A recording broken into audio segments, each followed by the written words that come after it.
बहुत ही खूबसूरत महिला जो कि बहुत ही कम समय में ज़्यादा पैसे कमाने के चक्कर में एक ऐसे जाल में वो फँस जाती है, एक ऐसे दलदल में वो फँस जाती है, जिस दलदल से निकलना उसके लिए बहुत बड़ी बात हो जाती है। और उसके बाद जब वो पुलिस के हत्थे चढ़ती है और पुलिस जब उसकी पूरी जाँच करती है, तो दोस्तों एक ऐसा राज़ खुल कर के जो है सामने आता है, जिसमें पुलिस भी भौचक्की रह जाती है। दोस्तों ये कहानी आज की जो है, ये कहानी कुछ ऐसी ही है। दोस्तों इस कहानी के अंत तक आप हमारे साथ बने रहिएगा। आदाब नमस्कार, मैं शादाब खान। अगर आप हमारे चैनल पर नए हैं तो हमारे चैनल को सब्सक्राइब कर लीजिएगा और कहानी को लाइक कीजिएगा। दोस्तों जो आज की कहानी है, ये कहानी है दरअसल मध्य प्रदेश का एक जिला लगता है भिंड। भिंड में दोस्तों एक डॉक्टर साहब होते हैं। उन डॉक्टर साहब का जो नाम होता है वो महेश होता है। और महेश डॉक्टर साहब जो होते हैं वो ग्वालियर के रहने वाले होते हैं। लेकिन भिंड में उन्होंने जो है एक सरकारी हॉस्पिटल में जो है वहाँ पर वो देखते थे। दोस्तों वो अपने उस केबिन में बैठे हुए 30 सितंबर 2023 का दोपहर के 3 बजे का समय होता है।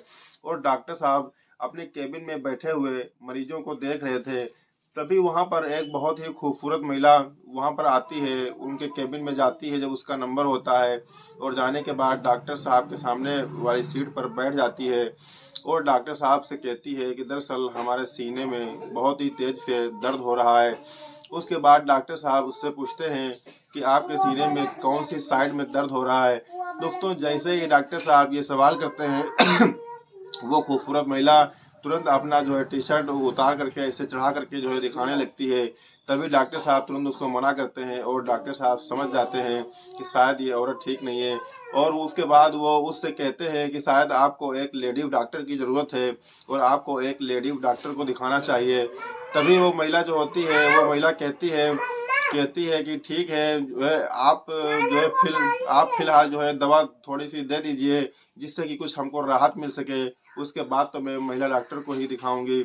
दोस्तों उसके बाद जो है उसके जो जैसे जैसे वो बताती है उस हिसाब से डॉक्टर साहब उसको फौरी तौर के लिए जो है दवा दे देते हैं और उसको वहाँ से रवाना कर देते हैं।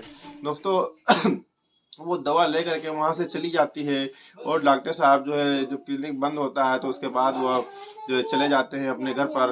लेकिन जब घर पर जाते हैं तो उनकी जो है नज़रों के सामने जो है वही चीज़ बार बार आती है, वो वही नज़ारा बार बार आता है जो उस खूबसूरत औरत ने किया था। उसके बाद कहीं ना कहीं उनकी परेशानी बढ़ जाती है और वो खाना खा पी के जो है किसी तरीके सोने की कोशिश करते हैं और अपनी बेड पर जाकर लेट जाते हैं।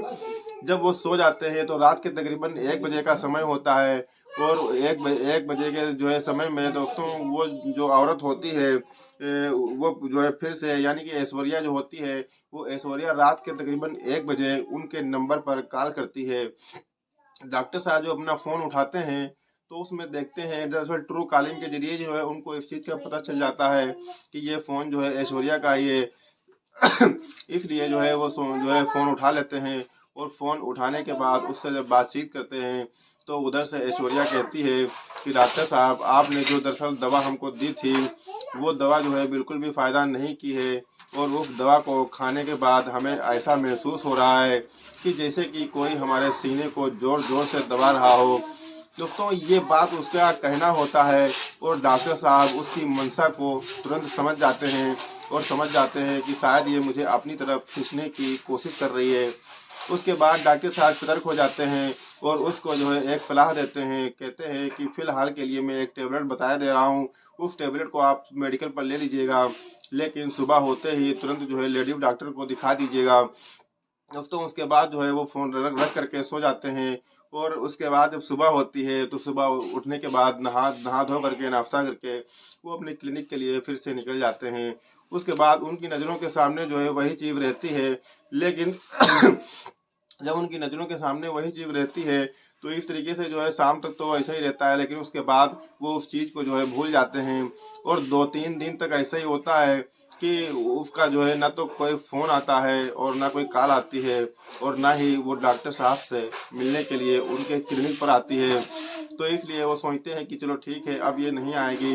लेकिन दोस्तों तकरीबन 3-4 दिन से जो है गुजरने के बाद जब वो जो है अपने हॉस्पिटल से कुछ दिन की जो है छुट्टी लेकर के सीधा वो अपने जो है ग्वालियर यानी कि अपने जो है डिस्ट्रिक्ट में जाते हैं अपने घर पर, और वहाँ पर जाने के बाद वो अपना आराम फरमा रहे होते हैं।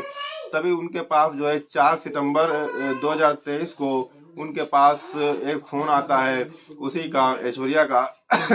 और ऐश्वर्या उनसे कहती है डॉक्टर साहब, जो आपने दवा दी थी उस दवा से थोड़ी राहत मिली थी, इसलिए मैं चाहती हूँ कि आपको जो है एक बार दिखा दूँ और उसके बाद जो है थोड़ा सा और राहत मिल जाए। तभी डॉक्टर साहब उससे कहते हैं कि दरअसल अब मैं अपने क्लिनिक पर नहीं हूँ, बल्कि मैं अपने गृह जिले यानी कि ग्वालियर में हूँ। दोस्तों, उसके बाद वो ऐश्वर्या बहुत ही ज़्यादा खुश हो जाती है और डॉक्टर साहब से कहती है कि शायद ये एक महज इत्तेफाक है, क्योंकि हम भी जो है इस टाइम ग्वालियर में ही हैं, और अगर आपकी इजाज़त हो तो थोड़ा सा समय निकाल करके आप हमें दे दीजिए, जिससे मैं आपसे मुलाकात कर सकूं और मैं दवा ले सकूं। दोस्तों, उसके बाद जो है डॉक्टर साहब सोचते हैं अपने मन में कि शायद ये हमारे साथ कोई उल्टा सीधा कदम ना उठा दे, जिससे कि डॉक्टर साहब जो है उसे साफ साफ इनकार कर देते हैं। लेकिन वो अपनी मीठी मीठी बातों में और अपनी जिद पर इतना ज़्यादा वो अड़ जाती है कि डॉक्टर साहब को भी कहीं ना कहीं हाँ करना पड़ता है। उसके बाद डॉक्टर साहब उसके मोबाइल पर अपना पूरा एड्रेस डाल देते हैं और वो वहाँ पर आती है उसी एड्रेस पर, और एड्रेस पर आने के बाद वो आकर के उनके हॉल में बैठ जाती है। जैसे ही वो हॉल में बैठती है तो डॉक्टर साहब उठ करके जाते हैं किचन में, और किचन में दो गिलास पानी लेकर के आते हैं। तो जैसे ही वो पानी लेकर के आते हैं तो वो ऐश्वर्या कहती है, वो हंसती है और कहती है कि मुझे ये चीज़ पहले से पता थी कि आप मुझे पानी ही पिलाओगे, इसीलिए मैंने जो है 2 कोल्ड ड्रिंक की बोतलें जो है ले करके आए हुए हैं, ताकि जो है एक बोतल आप पी सकें और एक बोतल हम पी सकें। जब तक हम लोग बातचीत करेंगे तब तक जो है ये कोल्ड ड्रिंक पियेंगे। लेकिन तभी डॉक्टर साहब कहते हैं कि नहीं नहीं, इसकी हमें ज़रूरत नहीं है। तभी वो जो ऐश्वर्या होती है वो कहती है कि हमने इस कोल्ड ड्रिंक में कुछ नहीं मिलाया हुआ है, आप उस चीज़ से जो है बिल्कुल भी घबराइए मत, क्योंकि हम एक मार्केट में गए थे कुछ सामान खरीदने के लिए, लेकिन वहाँ पर उसके पास कुछ छुट्टा पैसे नहीं थे, इसलिए जो है हमने ये कोल्ड ड्रिंक की बोतलें उससे ले ली, और जो है हमने सोचा कि जब तक आपसे बातचीत करेंगे तब तक जो है इन कोल्ड ड्रिंक की जो है पीते पीते रहेंगे। तो डॉक्टर साहब फिर रिलैक्स हो जाते हैं, और रिलैक्स होने के बाद वो दोनों लोग मिल करके कोल्ड ड्रिंक पीते हैं। दोस्तों, कोल्ड ड्रिंक पीने के बाद जो है वो ऐसा क्या होता है कुछ पता ही नहीं चलता है। और 3 घंटे के लिए जो है डॉक्टर साहब पूरी तरीके से बदहवास हो जाते हैं। उसके बाद जब 3 घंटे के बाद डॉक्टर साहब को होश आता है, तो डॉक्टर साहब जो है देखते हैं कि वहाँ पर ऐश्वर्या नहीं है। उसके बाद डॉक्टर साहब को समझने में तुरंत जो है बिल्कुल भी देर नहीं लगती है कि कहीं ऐसा तो नहीं है कि वो कोई चोर वगैरह हो जिसकी वजह से हमारे घर का सामान सब गायब हो गया हो। उसके बाद वो अपने घर के हर एक कोने में जा कर के देखते हैं कि ऐसा तो नहीं कि कोई सामान हमारा गायब हो गया हो। लेकिन जब वो घर में जा कर के देखते हैं तो देखते हैं कि वहाँ पर सारा सामान जो है यथास्थिति बनी हुई है, कोई किसी भी प्रकार की कोई दिक्कत नहीं है। उसके बाद वो राहत की सांस लेते हैं और वो ऐश्वर्या को दोबारा फ़ोन भी नहीं करते हैं, सोचते हैं कि हमारा कोई नुकसान नहीं हुआ है। दोस्तों, इस तरीके से जो है 4-5 दिन का समय और बीतता है, और 4-5 दिन का समय बीतने के बाद यानी कि 8 सितंबर 2023 को डॉक्टर साहब के पास एक अनजान व्यक्ति का फ़ोन आता है, और फ़ोन आने के बाद वो डॉक्टर साहब से ये बात कहता है कि डॉक्टर साहब, आज शाम में आपके यहाँ एक पार्सल आएगा, जिस पार्सल में एक सीडीआर होगी और उसमें जो है एक वीडियो होगा, उस वीडियो को आप देख लेना, और उसके बाद वीडियो को देखने के बाद 10 लाख रुपये का इंतज़ाम कर लेना। उसके बाद मैं एक एड्रेस बताऊंगा और उस एड्रेस पर आप उस पैसे को भिजवा देना।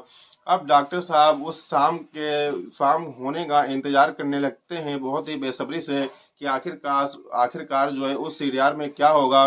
दोस्तों, जब शाम होती है वो पार्सल उनके पास पहुंचता है, और पहुंचने के बाद उस सीडीआर को जब वो देखते हैं, वीडियो को वो देखते हैं, तो वो बहुत ही ज़्यादा दंग रह जाते हैं, उनके पसीना छूटने लगता है, और सोचते हैं कि हमारे वर्षों की बनी बनाई हुई इज्जत जो है तुरंत पानी में मिल जाएगी। दोस्तों, उसके बाद वो वीडियो को देखते हैं और फिर बहुत परेशान हो जाते हैं, और वो किसी तरीके से वो 10 लाख रुपए का इंतज़ाम करने लगते हैं। लेकिन फिर वो ठंडे दिमाग से सोचते हैं कि आखिरकार इसका जो है क्या भरोसा कि अगर मैं इसको एक बार पैसे दे दूं और उसके बाद जो है ये मुझे परेशान ना करे। दोस्तों, यही सारी चीज़ें वो सोचते हैं और सोचने के बाद जो है वो जो है सोचते हैं कि क्यों ना इसमें जो है हम पुलिस की मदद ले लें। उसके बाद वो ग्वालियर के जो एसपी होते हैं उनके पास वो जाते हैं और जाने के बाद अपनी पूरी कहानी जो है बयान करते हैं। कहानी बयान करने के बाद एसपी साहब भी समझने में देर नहीं लगाते हैं। उसके बाद वो वहाँ पर जो है अपने पुलिसकर्मियों को बुलाते हैं और बुलाने के बाद जो है एक टीम का गठन करते हैं। और जो वो टीम का गठन करते हैं वो टीम के मुखिया जो होते हैं वो डॉक्टर साहब से पूरी बात पूछते हैं, पूरे सवाल पूछते हैं। उसके बाद उस पर आगे की प्रक्रिया जो है करते हैं। और उसमें जो है उस जो महिला होती है जिसने जो है पैसे के लिए फ़ोन किया था अनजान व्यक्ति ने, दोस्तों उसके सबसे पहले पुलिस जो है उसको पकड़ती है। और जो है पहले डॉक्टर साहब से ये बात कहा जाता है कि जो है आप आपसे जिसने पैसे के लिए कहा था आप अपनी लोकेशन पर उसको जो है बुलाइए और वहाँ पर हम लोग छिप करके बैठ जाएंगे सादे कपड़ों में और उसके बाद उसको पकड़ लेंगे। तभी डॉक्टर साहब उसके पास फ़ोन करते हैं और कहते हैं कि पैसों का इंतज़ाम हो गया है, आप इस लोकेशन पर आकर के पैसे ले लीजिए। दोस्तों उसके बाद वो पैसे लेने के लिए उसी लोकेशन पर आता है, डॉक्टर साहब के बताई हुई लोकेशन पर। लेकिन जब वो वहाँ पर पहुँचता है और डॉक्टर साहब जैसे ही उसको पैसे पकड़ाते हैं, तुरंत पुलिस जो है चारों तरफ से उसको घेर लेती है और घेरने के बाद उसको पकड़ लेती है और उसको थाने ले जाती है। उससे जब पूछताछ करती है तो वो तुरंत इस बात को भांप जाता है कि शायद पुलिस से अब कोई भी बात छुपाना ठीक नहीं है, वरना ये बहुत पीटेगी। उसके बाद वो पूरी सच्चाई उसके सामने उगल देता है और उसमें जो लोग और भी लोग शामिल होते हैं उनके नाम भी वो बता देता है। दोस्तों उसी में से जो है एक नाम होता है मुकेश वाल्मीकि का। और जो है एक जो है और होता है जिसका नाम रामू होता है। दोस्तों ये दो लोग शामिल होते हैं और बाकी ऐश्वर्या तो उसमें शामिल ही होती है। तो पुलिस जो है उन तीनों लोगों को जो है गिरफ्तार करती है और गिरफ्तार करने के बाद थाने लेकर के आती है। तो थाने लाने के बाद जो है पूरी कहानी जब पता चलती है, जब ऐश्वर्या पूरी कहानी को बताती है, तो दोस्तों पुलिस भी कहीं ना कहीं बहुत ज़्यादा हैरान रह जाती है। ऐश्वर्या बताती है कि दरअसल ऐश्वर्या जो है, ऐश्वर्या का नाम जो है असली वो ऐश्वर्या नहीं बल्कि जो है वो नेहा होता है और वो गुजरात की रहने वाली होती है, सूरत की। और आज से तकरीबन 13 साल पहले वो गुजरात में रहा करती थी। उसके बाद जो है उत्तर प्रदेश के उरई जिले का एक लड़का होता है विशाल, उसके साथ उसकी दोस्ती हो जाती है और उसके बाद वो उससे शादी करती है। और शादी करने के बाद उसके एक बच्चा भी हो जाता है। और वो ड्राइवरी का काम किया करता था, लेकिन उसकी कमाई में बिल्कुल भी बरकत नहीं थी और वो उसकी कमाई से उसके खर्चे पूरे नहीं हो पा रहे थे, जिसकी वजह से जो है उसकी बीवी कहती है कि अब हम भी कमाई करेंगे। उसके बाद ऐश्वर्या एक में जो है अस्पताल में काम करने लगती है और वहाँ पर जो है रामू से वो जो है उसकी मुलाकात होती है और उससे जो है उसकी दोस्ती हो जाती है। और जब मुकेश वाल्मीकि होता है उससे भी दोस्ती हो जाती है। लेकिन दोस्तों जो रामू होता है वो शादीशुदा होता है, उसके 2 बच्चे भी होते हैं, उसकी बीवी भी होती है और वो अपनी साली से जो है बेइंतहा प्यार करता था और वो ये नहीं चाहता था कि उसकी साली की शादी कहीं से हो। दोस्तों इस तरीके से जो है जो डॉक्टर साहब होते हैं वो डॉक्टर साहब के साथ जो है रामू की साली की शादी लगी हुई थी और रामू ये बिल्कुल नहीं चाहता था कि वो उसकी साली की शादी डॉक्टर के साथ हो।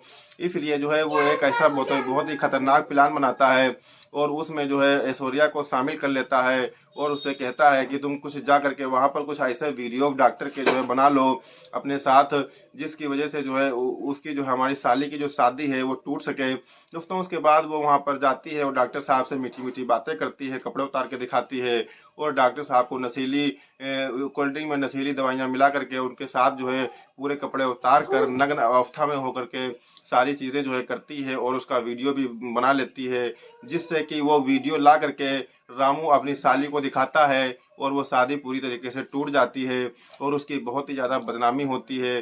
जब इस चीज़ को पुलिस सुनती है तो उसके बाद जो है उनके खिलाफ जो है संबंधित धाराओं में मुकदमा दर्ज कर उन्हें जेल भेज देती है और आज वो जेल की सलाखों के पीछे है। दोस्तों ये थी आज की हमारी कहानी। इस कहानी से आपको क्या सबक मिला कमेंट बॉक्स में ज़रूर लिखिएगा। दोस्तों मिलते हैं एक नए दिन एक नई कहानी के साथ, तब तक के लिए शब बखैर।